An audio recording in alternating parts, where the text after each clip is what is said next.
welcome to NPS Now, your source for news and information about Norfolk Public Schools. I'm your host, Karen Tanner. And with me today is Meredith Hobson. She is the Senior Coordinator for Foreign Language and English as a Second Language. Welcome to NPS Now. Thank you. And welcome to Norfolk Public Schools. Thank you. I'm very excited to be here. We're glad to have you here. Now, tell me a little bit about your role as a Senior Coordinator for Foreign Languages and English as a Second Language.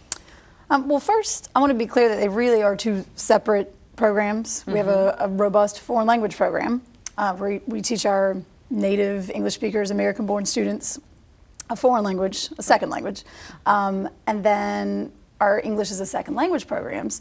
We call those students English learners, and certainly those are students coming to us from other language backgrounds or other countries, and we're supporting their English acquisition. So what type of languages are we currently teaching in Norfolk Public Schools? We have Spanish, French, Latin, German. We actually even have Chinese and Japanese. Really? How did that come about? So we teach Chinese and Japanese. Are we the only school districts doing this? I'm pretty certain that's the case. We're really fortunate. We've had a long-standing relationship with ODU's Confucius Institute. And so there's a grant that comes through them, and it allows us to pay, well, they pay for 3 Chinese teachers at the elementary and middle school level. Wow, that's interesting. That's great. So hopefully our kids will take advantage of that. I'm sure they are. So when do we begin even introducing foreign languages to our students? Foreign languages, like I said, there's a program, a little bit of Chinese for the students at Larchmont is where we have a Chinese teacher, but for the most part, in terms of really acquiring a second language, we start offering in 6th grade. And offering students an exploratory course in 6th grade from our various languages gives them sort of an introduction into the languages, so that hopefully then they can choose which, Spanish, French, German, which language they'd like to pursue throughout high school for credit. So why did we pick 6th grade? Why not 7th or 8th grade? The 6th grade is a time when we're increasing the rigor of school a little, and it does give them some time to choose. So how many years do students take foreign languages? Well, we're fortunate in order to be able to offer all the way through AP. That's 5 or 6 years worth of language. So for Spanish, French, and Latin, we do have the AP level course. We also have a very, again, robust program at our IB location at Granby High School of an advanced Spanish as well. And share with us a little bit more. I know you have a dual role of how that English as a second language program works through you. Well, to serve our English learners, fortunately we receive federal funding in the form of a Title III grant, and so part of my job is to facilitate and monitor our plan and that grant. Now, we have 17 ESL teachers, and what we do really is, again, support that English instruction, and mostly academic English. The kids, for the most part, get to learn social English, on the playground or in the gym, but we really have to support that academic English to make then the regular content accessible to them. The way our teachers do that is when they're lower in skill in their English acquisition, there's pull-out services. We pull them out and give them some intense intervention. Several of our teachers also push into classrooms, so if we have at the 3rd grade level 5 or 6 ESL students in one class, our English as a second language teacher pushes in, gives instruction there. We're also fortunate to have a unique situation and a fantastic program at the high school level. A lot of our newcomers, so students that are at the high school level who have recently arrived, their English is rather low. We have a big program at Norview High School, and they host a phenomenal program for those kids where we can offer full-scale classes for beginners, intermediate students, advanced students, where we can really work on their literacy and get them, they're critical at that point because we want to make sure that they can graduate high school and thrive in careers later, and so it's really important that we can intervene then. Yes, how large and diverse is that population of ESL students? Wow, it fluctuates anywhere around 1,200 students, more or less, and they're at different levels in the program. We have some, like I said, that can, barely say hello, and they grow so much throughout the course of the year. But then we have some that are now on monitor status. They've been in our program or in our schools for 3 or 4 years, and they've tested out of all of their English tests, and so we just keep an eye on them, make sure that they're having what they need and they're being successful in their other courses. So you mentioned Norfolk High School is one of the high schools that our ESL students are going to. So what does the support look like on the elementary and middle level for those students? Right, that's where we have a lot of, like I said, the pull-out and the push-in services. I mean, you know, but there's not one particular elementary school that those students will go to. Well, actually, yeah, okay, yeah, good question. In terms of where our population is spread, we do tend to, just because of the economics and geography of our community, there tend to be higher concentrations of our students out kind of near the naval base, at schools like Little Creek. Because transient population, maybe. It is, and I think there's a lot of employment and, you know, and some decent affordable housing in that area, and so I think that helps. Whereas closer to downtown, not as much. Well, you began to share some of the goals, so go ahead, I'll let you do that. What you do with those students, the elementary and the middle students, what type of services they receive. Well, you know, there's, you know, you always wish for more resources in public education. I do wish we had, you know, 1,000 more teachers. We have 17 ESL teachers, actually 14 that really provide instruction to our elementary school students. And so we do have, because we have large numbers at places like Little Creek and Camp Allen and places like that, we have full-time teachers at those schools, but a lot of our teachers are itinerant. Because when we have schools with, you know, 2 students here, 5 students here, it does create a situation where we have itinerant teachers that kind of travel around and yeah, with the, you know, their little rolly carts and suitcases and provide services that way. And, you know, they provide services to our students, but one of my goals for the program is to make sure that we're more of a support and resource to the content teachers and the school at large.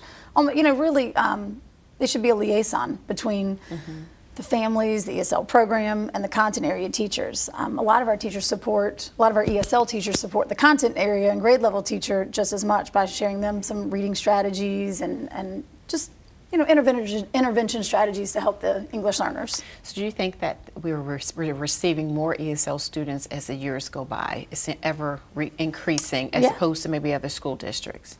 Actually, ours is, we increased significantly over the last 5 to 7 years, not to the degree that some have, but yeah, we have, you know, enrollment goes up every year. You know, areas like Newport News, they host a lot of refugees, so that's a much higher number. Ours tend to be influenced by our good economy, the Navy, ODU. And I know we have great supports for our teachers, so what type of professional development are we offering our teachers to further support their efforts with the ESL students?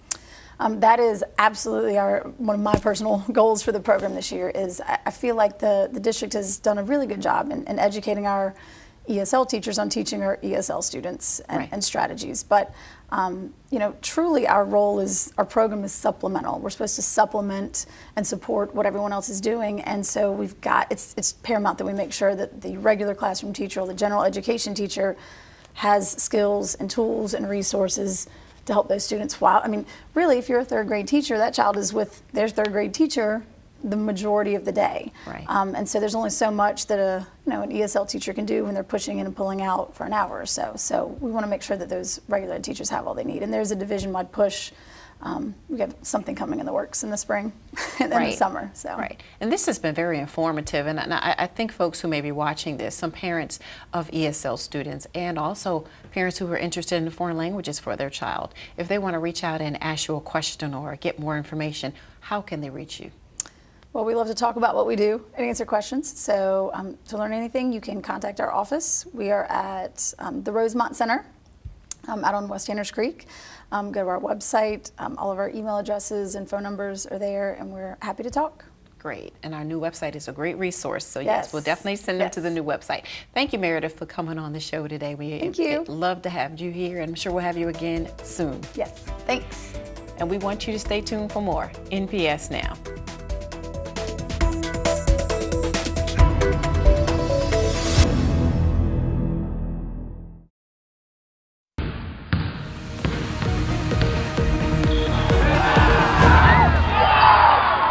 NPS Now. I'm Steve Sutmiller, Senior Coordinator of Athletics. Today we have Andy Hilton from 757 here to talk a little bit about football. And typically, Andy, we have you here in August to kick the season off. But we're doing something a little different. We're going to get a mid-year report and talk about how our teams are doing. So again, Andy, welcome, and tell us a little bit about Recruit 757. Well, thanks so much for having me, Steve. Yes, Recruit 757, we've been here for 7 years now, following athletics in the 757, specifically football and basketball, with possibility of adding baseball here coming soon. But for football, which is my primary focus, we concentrate on promoting all of the programs in the area, the top athletes of the area, and really anyone who is looking to play college ball. We work hard to prep them for college recruitment, as well as getting them the connections that they need with the college coaches that recruit here. Good lead in. Let's talk about the 5 Norfolk schools. Well, the 5 Norfolk schools, we've got quite a bit happening now that we're closing on the playoffs. Of course, Lake Taylor and Norview look good as we expected. Granby has been a surprise this year, and Granby has a shot at making the 6A playoffs. Right now, they're closing in on that berth, and we'll see how things sort out. Booker T is young, but rising, and Maury has been a surprise, a little stronger than expected because they are also young. Okay. All right, so what have you seen with Maury on the rise? What have you seen with them, too? Well, the biggest asset they have, and one of the perhaps secrets that they have, is freshman wide receiver Dre Lambert, which you may recognize that name. Dre is also related to Cam Chancellor, I believe nephew, and we have not only this season to watch him, but 3 more seasons at Maury to watch him rise up the ranks, perhaps as well as Cam Chancellor did. Okay. How about Booker T?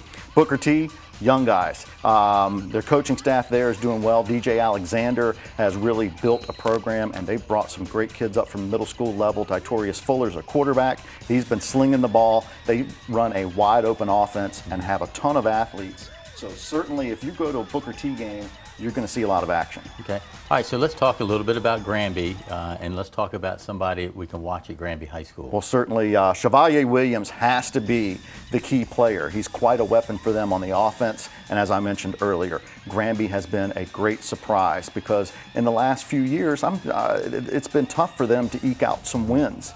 And this year, they really have taken control of their schedule. They had a great matchup against Lake Taylor a few weeks ago, mid-season, which it's funny to go into that game after the past few years of having Granby being down. They're back up to where they can compete with a team like Lake Taylor. Okay, and so how do you see what has evolved into that so they can get to that level? Really, their defense has been the key and key difference for them. They've been limiting teams to their scoring opportunities. They've been forcing turnovers, and they've been taking advantage of those turnovers, and that's where that offense, led by a key player like Chevalier Williams, has really grown this year. Sure, and Sekou's doing a heck of a job yes, he in is. that transformation. For yes, he is. So, all right, let's go to Norview High School. Yes, and then we're getting into the teams like Norview and Lake Taylor that are easy to talk about. And Norview has seen that progression under Delton Cotton. Of course, you remember just a few years ago, it seemed like they had a different head coach every year. I believe Coach Cotton is in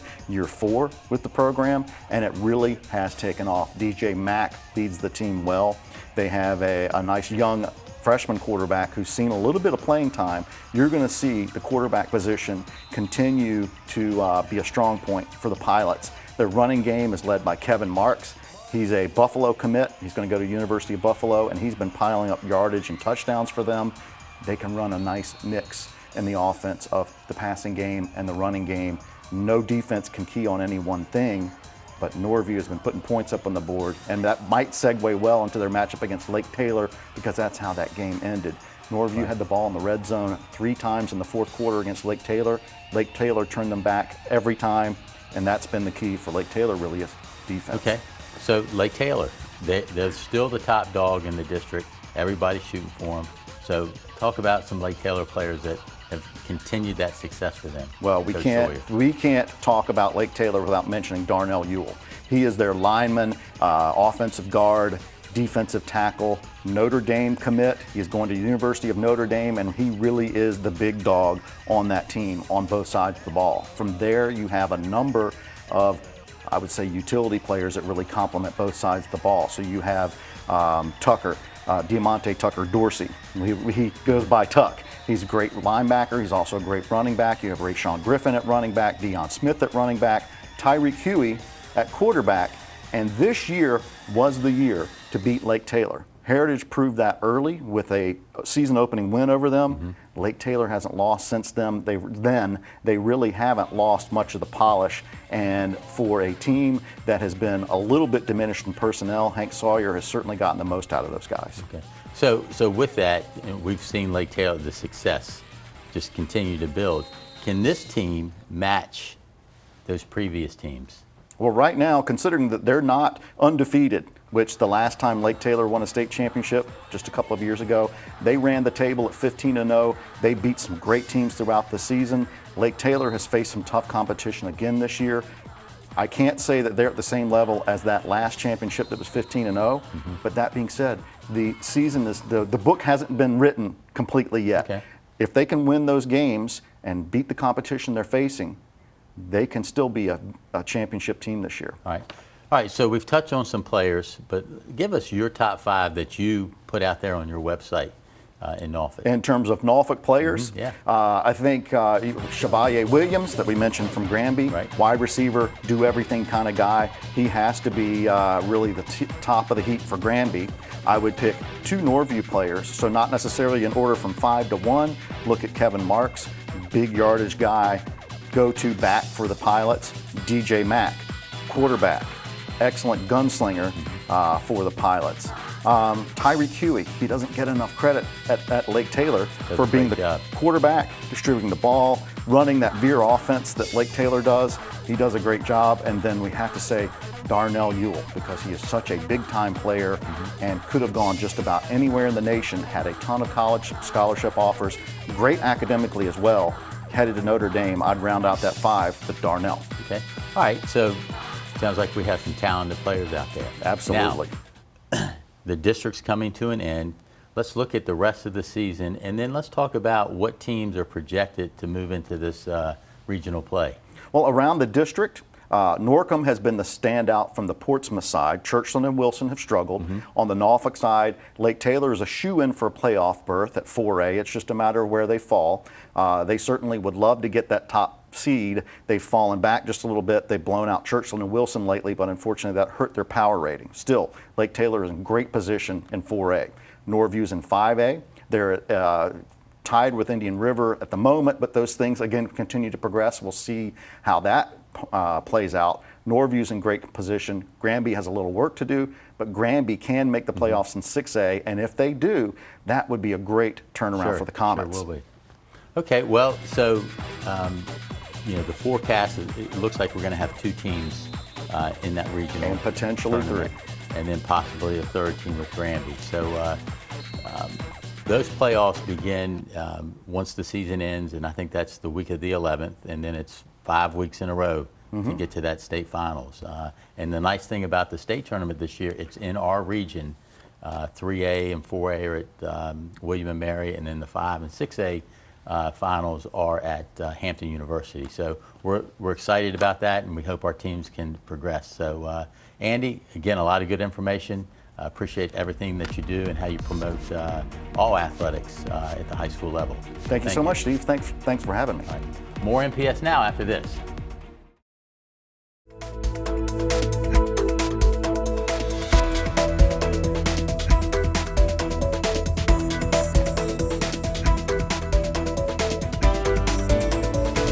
Welcome back to NPS Now. With us today now is Gerhard Hartl. He is the Acting Senior Director for Information Technology. Welcome to NPS Now. Thank you for having me. Glad to have you on the show, and thank you for keeping us up and running every day with technology. We do our best. And we want you to do your best. It's a very busy job. How does that actually help us with teaching and learning? Basically, keeping us connected, keeping us integrated with technology, making sure that our students have accessibility to technology. I had mentioned that word integrate, so basically having technology as a part of their pretty much, every portion of their day. I mean, for myself, I woke up with an alarm clock. That was my computer.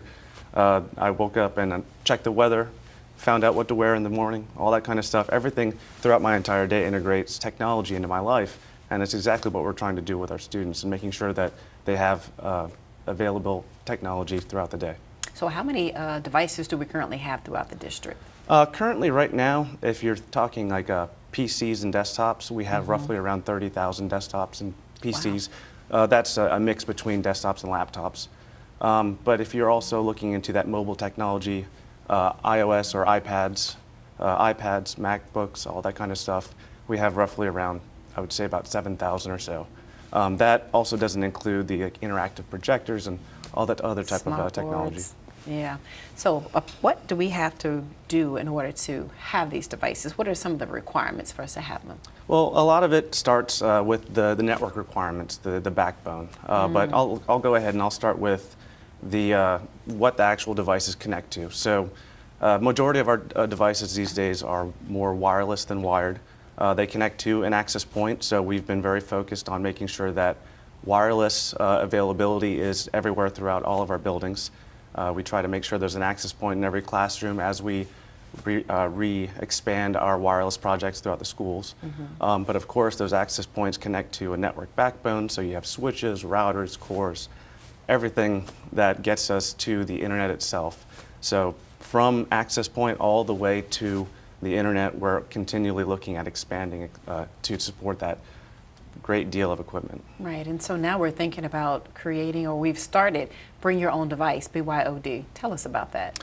So BYOD, what we're trying to do, of course, with BYOD is that accessibility portion, just as I described before. What we're trying to do is not just limit students to Norfolk Public Schools technology. Of course, we're going to provide as much as we can to support the students' educational day. However, they do have their own personal equipment, staff have their own personal equipment that could be utilized for that exact same purpose. So if we're trying to increase that availability, it's almost a no-brainer to make sure that they can use their own technology, as I said before, to integrate it through their day. So what type of devices are most commonly used in our district? So of course we have our fleet that I discussed, but our trend has been wireless technology. It could range from just a normal laptop, but the trends have been going more towards ultra portable, like your cell phone, your iPad, iOS, Android devices. If you look at the analytics for our website that just went live, I believe last week, you can see that 1 out of every 2 clicks is actually a mobile device. It's a cell phone, it's a iOS or Android tablet. How does this, I don't want to say trouble your department, but having all this access to the technology, it's got to have some type of pull on our district resources. How does that work for your department? It definitely does. It's challenging to say the least, because we want to make sure that by providing this accessibility, we support whatever we can. If you're talking about like a BYOD environment, you actually have no idea what they're going to be connecting to it. So we're looking at making sure that we can support every type of operating system, every type of piece of equipment. A good example is Android devices. There are thousands of different versions of them. Apple devices are a little bit easier. You have your iOS 10, or you have your iPhone, that kind of thing. So making sure that we continually keep track, get feedback from our users, our students, our staff, making sure that everything is working as optimally as possible. But it's one of those situations to where you make a change for the better, but you listen for feedback and then you adjust. So I want to go back to the BYOD. Why do we think it was important to start this type of program or bring it to our students and staff's attention? It was mainly important just, I'll probably say the word accessibility or accessible 10 more times through the interview.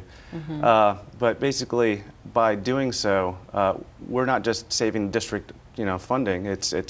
We're increasing that fleet, that accessibility to your learning day. So now students that can bring in their own cell phone, one, they're very familiar with their own device. That's something they use every day, but it allows them to do instant assessment in the classroom. If you've ever seen one of those polls that you can do in the middle, your teacher can put the web link Kahoots, I think. Yep, Kahoot's a good example, to where they can have a question up on the board and everyone can anonymously respond to that question to gauge whether a topic was covered enough, or maybe something that they need to revisit, or just simply taking a poll in the classroom just to get a feel of how the Making it students more feel. interactive and Oh, using yes. their phones in a positive way Exactly. for school. Where are we in the process with BYOD? So just last week we actually released BYOD for all staff throughout the district. So it's available everywhere. So we wanted to make sure that the staff and teachers were very well aware of what the BYOD environment offers, so they can more be prepared for their coursework and making sure that they can engage the student properly. If we had it the other way around, we want to make sure that there is a educational purpose for the BYOD as opposed to just putting it out there. And we had know of other school districts who are doing that too. Exactly, yeah. So our surrounding school districts are doing the same thing. So it's something that it's how technology is. We have to get it as close to our everyday lifestyle as possible. Well, talk to me briefly about a responsible digital citizen and why is that important to us? It's extremely important, especially in the BYOD environment. As students bring their devices, staff bring their devices. It's one of those things that we want to make sure that our students are well equipped to handle the internet and the responsibilities that come along with it. We want to make sure that they understand to be safe and secure when they're doing anything on the internet, and to also make sure that they are not just responsible, respectful to others. That's also a very big bullet item for making sure that the students are prepared to access BYOD on their devices. Right. And then we also try to be cognizant to parents and their concerns, and so we have what's called Parent View, so they can go in and contact their schools and get an access pin and get in. So I want you to talk about that a little bit. And then also we have Blackboard Connect, where we email, we call, we text to parents. If they want to update their information, kind of share what they need to do for those. Sure. So Parent View, of course, and along with Blackboard Connect, I mean, they're a means for the school district to communicate directly with the parents.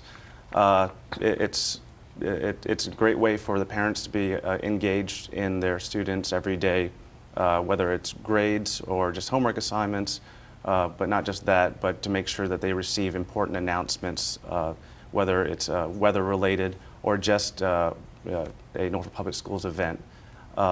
If there is any issues with actually either getting calls, accessing Parent View, things like that, the parent should contact their student's home school. That way they can update any information. For example, if they're not getting an alert or they're getting an alert on the incorrect number, they can update their information at the site or at the school. At the school, great. Thank you for coming on and talking about information technology. Thank you very much. And we'd like to thank you for watching NPS Now. It airs weekly on WNPS Channel 47, or you can view us online at www.npsk12.com. If you have any great story ideas or information you'd like to share, email us at nps_news@npsk12.com. Again, we'd like to thank you for watching NPS Now.